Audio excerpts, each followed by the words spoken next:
이제 반격 가능한 나라가 됐다 이렇게.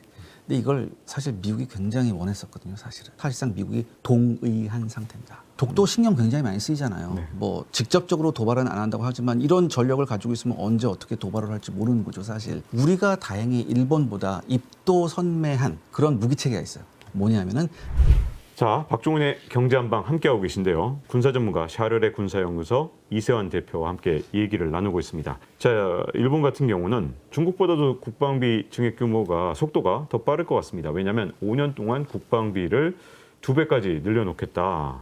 이렇게 나오고 있거든요. 과연 어떤 의도가 있는 건지 한반도 정세에는 어떤 영향을 미치게 될지 계속 얘기를 나눠볼 텐데요. 자, 일단 일본이 5년 안에 이 2배까지 군사비를 지출을 국방비를 늘리겠다는 건 한 해에 최소 14% 이상 늘리겠다는 얘기잖아요. 네. 야, 이거 군사 대국으로 다시 가는 거 아니냐 이런 의문이 좀 들거든요. 그러니까 지금까지 GDP의 1%를 썼었는데 이제 2%를 쓰겠다는 얘기고요. 얼마 전에 일본이 그걸 했었잖아요. 이제 반격 가능한 나라가 됐다 이렇게. 근데 이걸 사실 미국이 굉장히 원했었거든요. 사실은. 미국이 굉장히 원했었고 이 반격 가능한 나라를 우리가 한번 해석을 해봐야 돼요.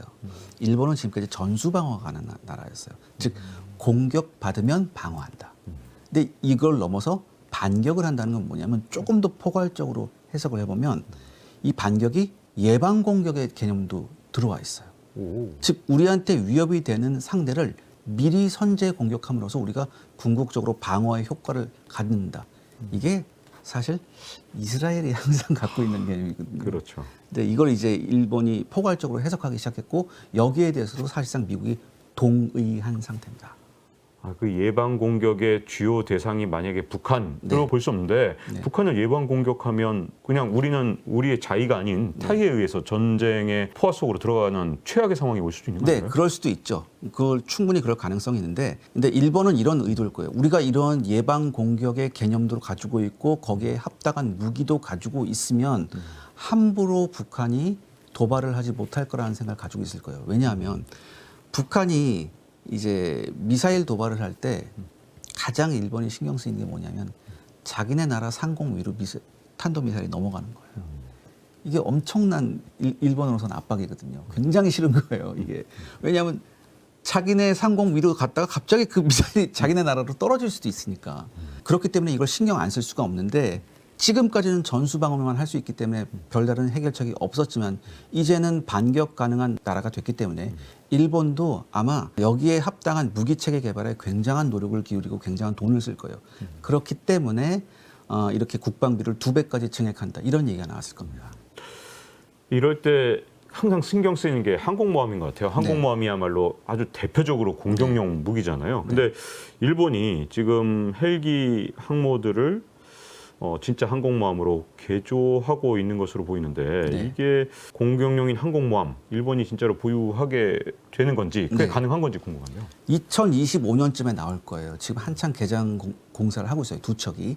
이게 거의 한 3만 톤급 정도 됐는데 일단은 이게 본격적인 항공모함을 개장한다. 이건 그만큼 일본이 다급하다는 거예요. 그다음에 사실 처음에 헬기 항모를 만들었는데 속을 들여다보면 충분히 공격형 함재기를 운영할 수 있게끔 처음부터 설계를 해놨었어요. 사실. 왜냐하면 항공 통제 시스템이 고정익 항공기에 맞춰 있었거든요. 그래서 그런 얘기가 굉장히 많았죠. 근데 아니나 다를까 이렇게 된 거예요. 근데 지금 이거를 개장해서 항공모함으로 만들면, 그러니까 먼저 일본이 가장 항공모함을 투사하려고 하는 쪽이 중국 쪽이에요. 중국하고 지금 그 도서 분쟁을 겪고 있잖아요. 그쪽에 지금 투입하려고 하는 거고, 그렇기 때문에 이걸 만드는데 사실상 이 개장 항공모함은 제약이 큽니다. 굉장히 제약이 커요. 네. 그래서 아마 이 두 척이 2025년, 2026년경에 나와서 운영하기 시작하면 일본 해상자위대는 굉장히 많은 한계를 느낄 거고 그 한계 중에 하나가 뭐냐면 이걸 운용하는데 엄청나게 돈이 들어갈 거거든요. 함재기 운용이고 이런 게 만만치 않아요. 그리고 특히 여기서 운영하는 함재기가 F-35B형인데 이게 특성이 별로 굉장히 안 좋은 함재기예요. 사실 이 스텔스 빼면은 뭐 예전보다 진보된 기능이 더 활용하기 좋은 건가 좀 애매한 점이 있는 것 같아요. 너무너무나 많은 제약이 있어요. 착륙하는데도 문제가 많고 이륙하는데도 문제가 많고 그런 거거든요.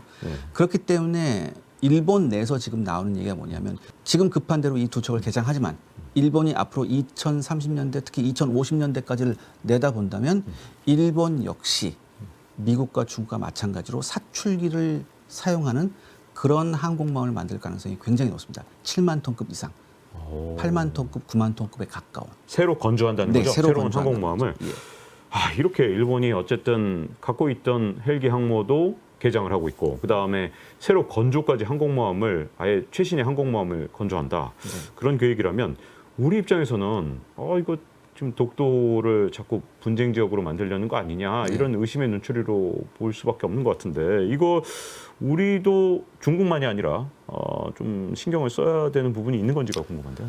그렇기 때문에 독도 신경 굉장히 많이 쓰이잖아요. 네. 뭐 직접적으로 도발은 안 한다고 하지만 이런 전력을 가지고 있으면 언제 어떻게 도발을 할지 모르는 거죠, 사실. 그런데 일단은 안전장치는 있어요. 미국이라는 안전장치가 있거든요. 그러니까 미국이 우리하고도 군사동맹을 갖고 있고 일본하고도 군사동맹이 있기 때문에 양쪽에 군사동맹이 있는 나라끼리 전쟁을 하는 건 좀 힘듭니다. 예전에 이런 예가 한 번 있었어요. 솔직하게. 터키하고 그리스가 똑같은 나토 동맹국이었는데 한번 싸웠다가 큰 코 다쳤었거든요. 그렇기 때문에 사실상 독도에서 한국과 일본이 해상 무력 충돌을 할 가능성은 굉장히 낮습니다. 그럼에도 불구하고 우리가 신경이 쓰이는 건 맞죠. 그렇다면 우리가 어떻게 대처해야 되느냐. 전 이 해법도 중국과 마찬가지 해법이라고 생각합니다. 지금 항공모함 우리가 서너 척 뽑아서 똑같은 수상함대로 이렇게 대결하기는 굉장히 힘들어요. 그렇기 때문에 우리가 비대칭 전력으로 해야 되고 우리가 다행히 일본보다 입도선매한 그런 무기체계가 있어요. 뭐냐면은 잠수함에서 탄도미사일을 발사하는 거예요. 일본은 이걸 못하거든요, 아직까지. 네. 근데 우리는 이걸 했거든요. 그 SLBM 네. 그 기술 네. 그게 정말 이게 하기 힘든 기술인가 보죠? 엄청나게 힘들죠. 굉장히 고도의 기술이 필요한 건데 그 제가 아까 말씀드렸듯이 우리가 지금 SLBM 능력까지 있는데 여기에 잠수함이 무제한 잠항까지 가능하다. 이렇게 되면 굉장히 얘기가 달라질 겁니다. 이렇게. 항공모함의 문제가 아니죠. 이렇게 되면. 그렇군요. 자, 이제 궁금해지는 건 일본의 군사력이 앞으로 이제 점점 더 강화될 텐데 과연 일본의 군사력 수준은 세계적으로 봤을 때 어느 정도로 봐야 될까요? 우리가 일본 자위대 하면 굉장히 폄하해요. 뭐 일본 이상한 군대다. 네. 군대도 아닌 애들이다라고 생각을 하는데 육상 자위대 한정해서는 그게 맞습니다. 하지만 일본의 항공 자위대와 해상 자위대는 서방에 있는 군대 중에서도 굉장히 수준 높은 군대로 평가를 받아요. 특히 일본의 해상 자위대는 냉전 시절 내내 동아시아에서 영국의 역할을 했었어요. 예를 들어서 소련에서 잠수함이 발진하면 그 잠수함을 찾아내는 역할이 바로 일본 해상 자위대의 역할을 했습니다. 이게 7, 80년대부터 계속되었거든요. 아시아에서 가장 먼저 이지스함을 들여온 나라도 일본이에요. 그렇기 때문에 일본은 어떤 해상자위대 운용 능력, 쉽게 말해서 해군 운용 능력에서는 미국 다음이다. 이런 얘기가 굉장히 많습니다. 따라서 결론은 일본의 해상자위대, 항공자위대 수준이 우리가 생각한 것보다 상당히 높다. 이렇게 생각할 수 있습니다. 이제 이렇게 이제 중국 얘기도 전편에서 했고 그다음에 일본이 추구하는 이제 무기 체계까지 이제 말씀을 나누는 과정에서 이제 우리나라가 과연 어떻게 해야 되느냐 이런 부분들이 좀 우려가 되는데 우리나라 국방 예산은 거의 육군에 다 편중돼 있지 않나요? 어쩔 수 없죠. 북한 때문에. 네. 북한 때문에 어쩔 수 없는 거예요. 그다음에 또 중요한 게 뭐냐면은 60만이 우리가 이제 병력의 한계인데 이거를 해 공군이 발전하면서 이 병력을 계속 나눠줘야 되거든요. 근데 우리가 해군이 4만 1,000명밖에 안 돼요. 굉장히 해군력이 부족해요. 그런데 중요한 건 뭐냐면 해군은 특히 부사관들이 굉장히 중요해요. 전문 직종이기 때문에. 근데 지금 처우가 별로 좋지 않아서 특히 해군 쪽에서 뭐 육해공군 마찬가지지만 해군 쪽에서도 많은 부사관들이 지금 전역을 하고 있습니다. 너무너무 힘들기 때문에 처우는 좋지 않은데. 그렇죠. 이게 뭐 한 번 나가면 막 한 달씩 작전하고 네. 그렇게 못 돌아오는데 월급이 많기를 하나 뭐 네. 아니면 뭐 미래가 보장돼 있긴 하나 네. 되게 사실 되게 힘들 것 같아요. 네. 그래서 이런 거를 근본적으로 처우 개선을 하지 않는 이상 우리가 전력광을 하는 게 굉장히 힘들어요. 일단 사람이 없잖아요. 더군다나 우리가 저출산 국가거든요. 앞으로 어떻게 이런 전투 병력을 확보하는지가 우리로선 절체절명이에요. 요즘에 K방산 잘 나가고 막 하니까 우리 전력이 굉장히 올라갔다. 그다음에 뭐 제가 지난번에 말씀드렸지만 그 말도 안 되는 글로벌 파이어 파워 지수 가지고 우리가 전 세계 6위다 이런 말씀을 하시는데 지금 우리 군의 내부의 내실을 따져보면 여기저기서 구멍이 많거든요. 굉장히 좀 위기라고 생각하거든요. 그렇기 때문에 그 무엇보다도 지금 내실을 다져야 될 때예요, 우리가. 이 내실을 다지고 난 다음에 외연 확장을 해야지 이거를 전혀 무시하고 지금 이렇게 뭐 착각 속에 빠져 있으면 당장 5년 후에는 어떻게 될지 몰라요. 전 지금 굉장히 우리나라 군이 위기에 빠졌다고 생각하거든요. 저는 지금 당장 제일 걱정되는 건 제 인구 문제에 관심이 많거든요. 네.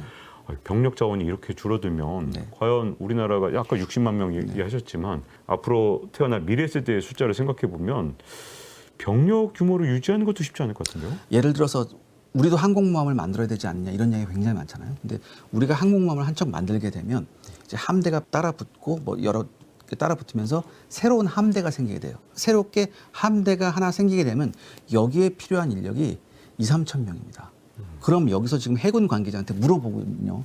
당장 2, 3천의 병력을 어떻게 확보할 것이냐라고 물어봤을 때 뾰족한 대답을 내놓지 못한 게 현실입니다. 그 2, 3천 명이 부사관 중심인 거죠. 그렇죠. 부사관 전문 인력 중심으로 가야 되거든요. 제 계속 기사에 나오더라고요. 부사관이 떠나고 있다. 네. 더구나 사병 월급을 네.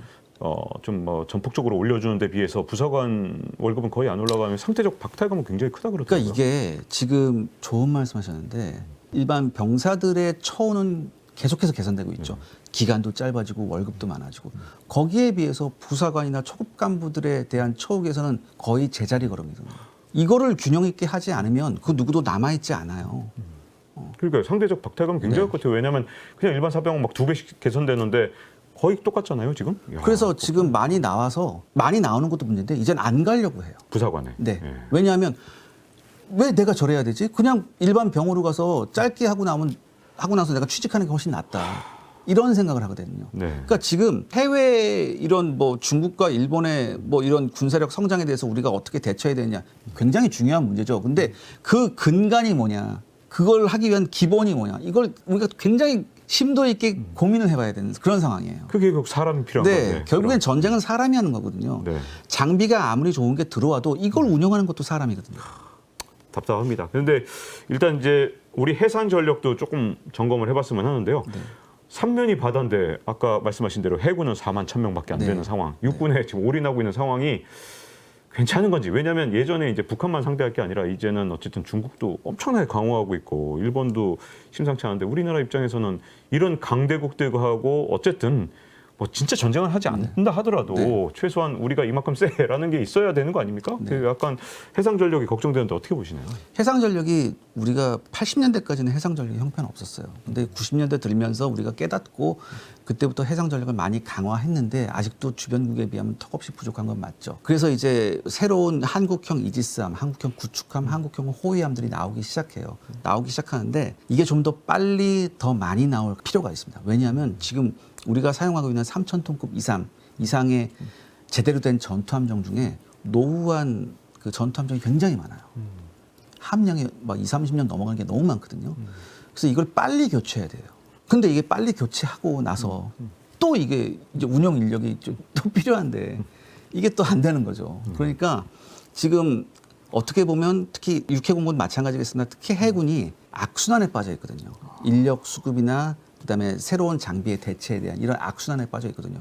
그렇기 때문에 우리가 더 관심을 갖고 과감하게 예산을 투자해서 여기에 대해서 함량이 오래된 함을 빨리 교체해야 되고 새로운 전투함들이 조금 더 확대돼서 생산할 수 있도록 이렇게 돼야 됩니다. 과거에 이 전력화하는 과정에서 이거 작동이 장비가 안 되네, 이거 안 되네, 네. 저 뭐 이런 상황도 많았잖아요. 네. 지금 앞으로 그런 어떤 전력화 과정에서의 문제점 이런 것도 좀 조심해야 되지 않을까요? 그렇죠. 이 전력화 과정에서 또 하나 지금 중요한 게 뭐냐면 우리가 해상 군수 보급 시스템이 굉장히 형편없어요. 예를 들어서 함대 하나에 1만 톤급 혹은 2만 톤급에 가까운 군수 보급함이 한 척이 붙어야 되거든요. 근데 지금 한 척도 못 붙어요. 원래는 2척이 붙어야 돼요. 한 척은 따라다니면서 보급을 하다가 보급이 떨어질 때면 나머지 한 척하고 교대를 해야 되거든요. 이게 지금 전혀 안 되고 있어요, 우리나라. 아니 전쟁에서 제일 중요한 게 군수라고 네. 진짜 여기저기 진짜 이 전쟁 관련 모든 교과서에 다 써 있는 거 아닙니까? 네. 어떻게 이걸 전혀 안 돼 있습니다. 지금. 와. 지금 이렇게 해상 군수 보급이 안 돼 있는 상태에서 무슨 항공모함이냐. 저는 이런 얘기를 하고 싶거든요. 그러니까 ABC를 지금 안 하고 있어요. 그냥 계속해서 뭐예요? 눈에 보이는 강력한 전함, 뭐 강력한 호위함, 뭐 이런 걸 만들어서 이런 것 쪽으로 계속 갔어요. 그러니까 제가 계속해서 내실이 중요하다고 얘기하는 게 뭐냐면 이런 시스템이 없거든요. 이런 시스템을 구축하지 않고서 무슨 강력한 함대를 얘기하느냐. 저는 그걸 얘기하고 싶거든요. 지금은 그래서 이런 걸 깨달았기 때문에 이제 앞으로 이제 군수보급함이 계속해서 나올 예정이에요. 근데 이것도 그래요? 좀 빨리 나와야 돼. 빨리 확대돼서 나와서 함대에 제대로 된 군수보급함이 2척은 붙어야 된다. 그래야지 지금 제대로 된 전투를 할 수 있다. 전 이렇게 말씀드리고 싶습니다. 중간중간에 말씀하셨습니다만 이제 궁금해지는 것 중에 하나가 어쨌든 우리나라에서 항상 이 해군 전력 얘기할 때 논란이 가장 많이 되는 게 항모잖아요. 네. 항공모함 과연 뭐 만들 수 있는 건지 잘 모르겠지만 어쨌든 필요성이 있는 건지 우리 경제력으로는 진짜 어렵고 불가능한 건지 어떻게 보십니까? 있으면 좋아요. 있으면 좋죠. 저도 있었으면 좋겠어요. 근데 이거 우리가 지금 제가 말씀드렸듯이 우리가 주변에 슈퍼파워 네이션이 있고 또 하나 우리가 이제 경제적으로 아무리 성장했다 하더라도 이 해군 전력을 운영한다는 건 엄청나게 많은 돈이 들어가요. 그렇기 때문에 우리가 지금 한전된 자원 안에서 우리가 어떤 선택과 집중을 해야 될지 굉장히 고민을 해와야 됩니다. 그다음에 제가 거듭 말씀드리지만 내실이 이렇게 없는 상황에서 항공모함만 일단 뽑아내면 어떻게 되겠지 굉장히 아니라는 생각이 드네요. 다시 한번 전면적인 그다음에 정밀한 재검토가 필요하다고 저는 생각합니다. 네.